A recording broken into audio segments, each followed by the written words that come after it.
Alright, let's take a look at what we call component form for a vector. So we just talked about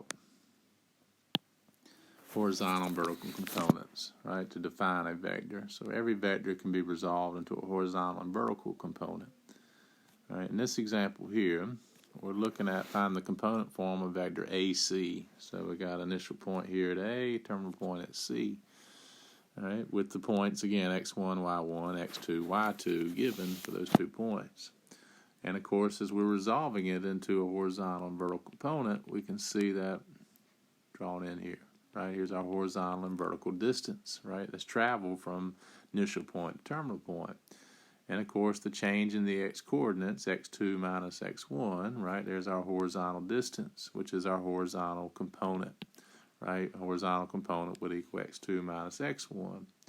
And of course, the vertical component, given our y-coordinates of y2 and y1, so we subtract the y-coordinates, that gives our vertical distance, which would be our vertical component.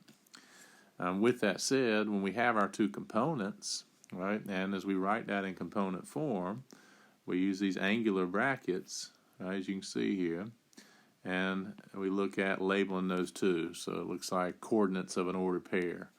But again, this first coordinate here in the angle brackets, we've got our x2 minus x1 horizontal component, and then y2 minus 1 in the vertical component. So that's component form. Right? Horizontal component first, vertical component second. We talk about the component form for any vector. And again, we can find those easily, right? We find our horizontal and vertical distance. Now, once you have the components, of course, it makes easily finding the magnitude of the vector, right? So we could use that to find the length, right? We know the horizontal and vertical distance, right? We know the length between the starting point and the terminal point, right? It can be proven with the Pythagorean theorem, right? AC squared equal sum of the squares of the 2 legs of our right triangle up here, and we take the square root and find it. So we end up getting, right, a definition for finding magnitude of a vector using its components, always equal to the square root of horizontal component squared plus vertical component squared, right? Horizontal component here is V1, vertical component there V2. So again, there's our components. So here's an example. Let's take vector V. We're given components of -3 and 4. All right, well, let's draw a picture of that vector. So I'm going to get a picture of this vector right here above it. And if you want, we'll draw it here in what we call standard position. So we'll use the starting point here at the origin.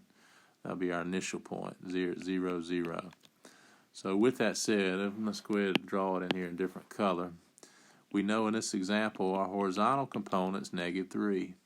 So we go left 3 on the x-axis. And then our vertical component, right, is 4. So we'll go up 4 units on the y-axis. So we go left 3 up 4. All right, let's draw in this vector now. We've got a picture of vector V using our components, right? We just went, again, left 3 and up 4. So again, -3 and 4. Labeling that. So you can get a quick picture, right? Which, of course, forms your right triangle. But there's our directed line segment, vector V. We've got its direction based off its components, left 3 up 4. So again, in standard position, the terminal point would be what? -3, 4.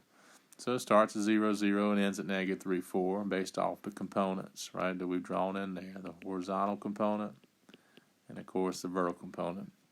Now the magnitude, we want to find the magnitude of V. Let's do that down here. And again, remember our abbreviation that we've been using, our vertical bars, magnitude of V equal to the square root of the change in x squared, the horizontal component squared. So remember, HC squared plus VC, vertical component squared. So that's the square root of what? -3 squared plus 4 squared, which is square root of 9, plus 16, which is square root of 25, which is 5 units. There's our magnitude. So our magnitude of vector V, given by the components -3 and 4, is 5. So we've got its length, right? We can go back to our right triangle, right? It's a 3, 4, 5 right triangle. So again, that's using components, so we can uniquely define our vectors, right, with these components. And again, that allows us to easily find the length also. So just applications of components with vectors.